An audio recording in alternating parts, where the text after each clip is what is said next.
Folks, this is Dave from Backdrop Junction, and this is a short video tutorial on the installation of the adhesive vinyl backdrops that we have available at Backdrop Junction. A couple quick things to keep in mind when you're installing the backdrop. You want to have a good surface already prepared to mount the backdrop to. My favorite is Masonite Yucca board, mainly for its real smooth finish. It's lightweight and relatively cheap to purchase and easy to cut to the dimensions you need. Once you get the Yucca board up, there's a number of ways to do it. For this installation, I used liquid nails just so I wouldn't have any holes from the screws that could show through the vinyl. So I've liquid nailed this up, made sure the top is nice and straight and level. And that's an important point, is you want to have a good straight reference, either on the top or on the bottom, whichever works for you in your particular situation. But the benefit of that is that it gives you a guide so that the backdrop doesn't walk up or down the wall too much. And if it does, the backdrops come in 6-foot sections or different sections as you prefer.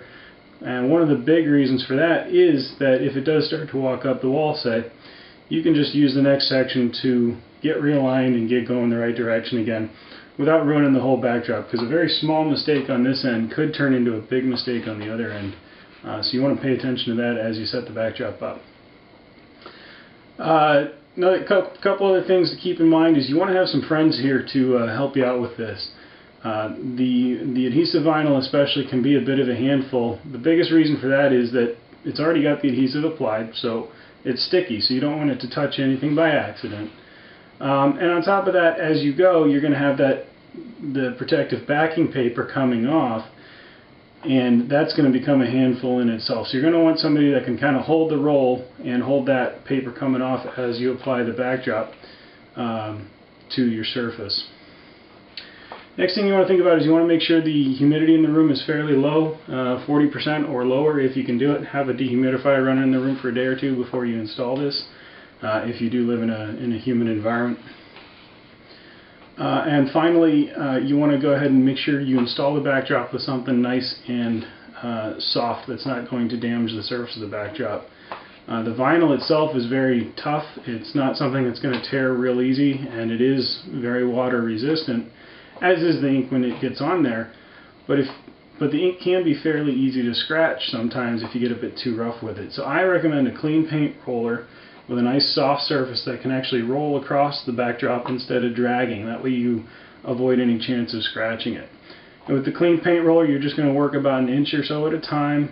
It does take a long time. It is somewhat of a slow process. But at the end of it, I think you'll agree that it really makes a big difference and adds a lot to your layout.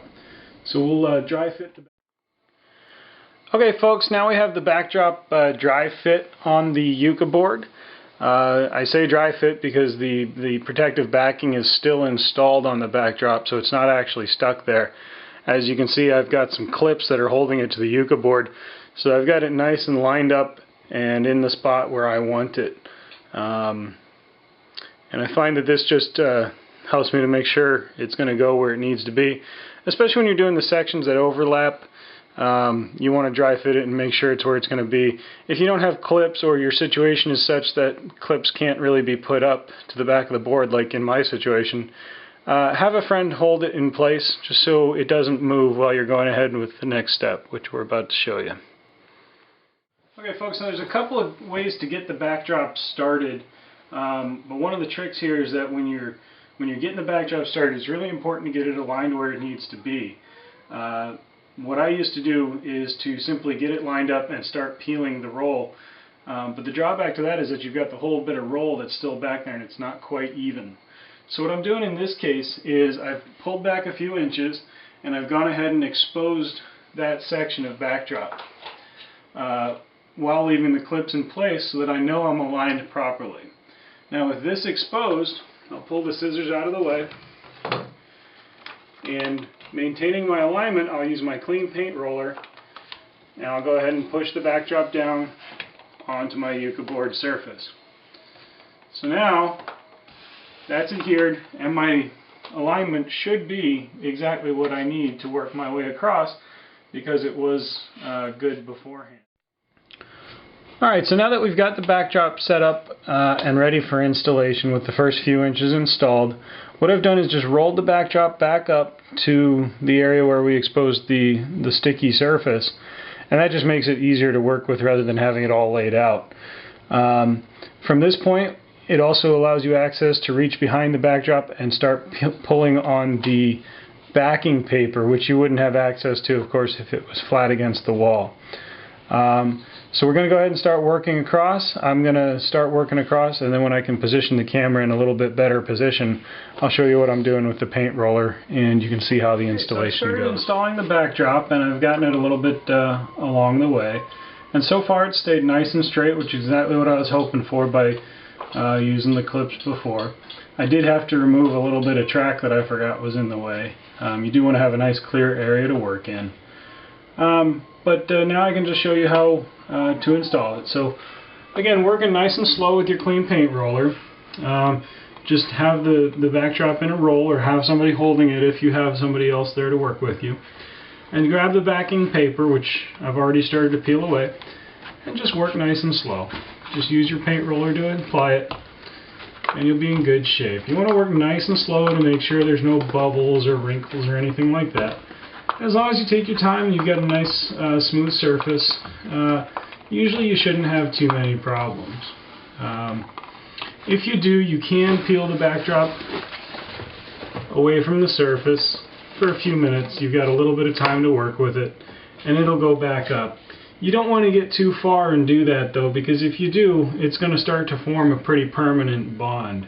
And so that's why you want to work slow, checking for any wrinkles or anything like that. Sometimes you will see some lines where the masonite sheets come together. There's really not much you can do about that, unfortunately. But the key, like I said, just work nice and slow. Just apply a few inches at a time, and if you're doing a layout of any real size, it is going to be a very long process, so you'll want to have some coffee and some friends to talk to.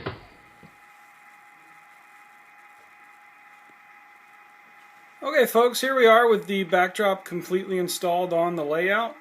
I think you'll agree it goes a long way towards helping the layout have some depth and add some realism. Of course, as you can see, we got a long way to go, and next thing will be scenery and ballast and more buildings and that kind of thing. But overall, I think it's a great improvement. This whole setup took me about probably 25 minutes working on my own. I would suggest, as I mentioned before, having one or two people helping you, especially with some of the bigger backdrops. But overall, it came out really good. You can see that white strip along the bottom. The backdrops do generally ship with a border on top and bottom. Biggest reason for that is that it protects the backdrop during the shipping. In case the tube gets dropped on its end or anything like that, it's not going to actually damage the printed surface. I did cut it off across the top. It's real easy to do with a pair of sharp scissors. And I left it on the bottom just because I know I'm going to use scenery to build up that area, so there wasn't really any reason to do the extra work.